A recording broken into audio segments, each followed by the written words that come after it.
Pumirma ng plea agreement sa Amerika ang isang opisyal ng Kingdom of Jesus Christ para mapababa ang kanyang sentensya sa kasong sangkot din si Pastor Apollo Kibuloy. Inamin niyang nagsasabuatan sila sa paggawa ng peking kasal sa mga miyembro para maging US citizen. Nasa frontline ng balitang yan, si Reniel Pawid. Nadidiin lalo si Kingdom of Jesus Christ founder Pastor Apollo Kibuloy. Yan ay matapos kumanta ang matagal ng administrator ng KOJC sa California na si Marisa Duenas.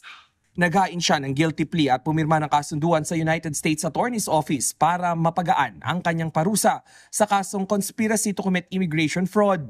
Ibinunyag ni Duenas ang pamemeke nila ng kasal ng mga KOJC member noong 2015 hanggang 2020 para manatili sa Amerika.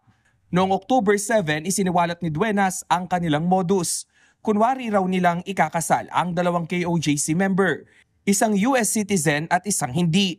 Layo nitong maging permanent resident ang hindi pa citizen ng Amerika. Ang trabaho ni Duenas, palabasing totoo ang kasal.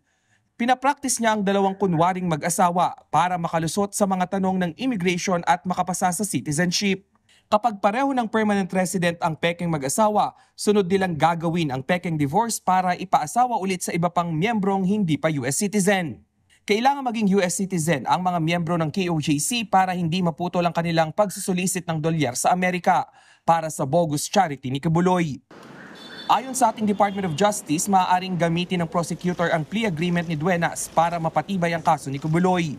Mga kasong conspiracy to engage in sex trafficking by force, fraud and coercion, and sex trafficking of children at bulk cash smuggling ang hinaharap ni Kibuloy sa Amerika. Nakakulong naman siya ngayon dito sa Pilipinas sa kasong qualified human trafficking. Naghain pa siya ng kandidatura sa pagkasenador. Itong pag-file ni Pastor Apollo Kibuloy bilang senador ay sa tingin ho ng DOJ ay isa yang parang challenge no sa ating gobyerno at sa gobyerno ng USA na mag-file na ng extradition dahil hindi naman po pwedeng maging senador ang isang accused ng human trafficking. Ayon naman kay Senator Risa Hontiveros na chairperson ng komiteng nagsiwalat ng pang-aabuso ni Kibuloy, hihilingin nilang humarap sa pagdinig ng Senado ang pastor sa October 23. Sa loob at labas ng bansa, palapit na ng palapit ang araw ng pagkamit ng hustisya para sa mga biktima ng krimen ni Apollo Kibuloy. Umaasa rin daw si Hontiveros na makikipagtulungan si Duenas sa ginawa nilang investigasyon laban sa pastor. Sa pahayag ng KOJC, hanga raw sila sa katapangan ni Duenas. Inamin daw ni Duenas ang mga paglabag sa batas at ginawa ito ng may sinseridad bilang commitment sa pagiging mabuting tao at serbisyo sa Diyos. Sa kabila nito, naniniwala pa rin daw sila sa loyalty ni Duenas kay Pastor Kibuloy at hindi hahayaang usigin ang sinumang KOJC member. Nagbabalita mula sa Frontline, Reniel Pawid, News 5. Mga kapatid, Mean Los Baños po. Huwag magpahuli sa mga balita at impormasyong dapat ninyong malaman.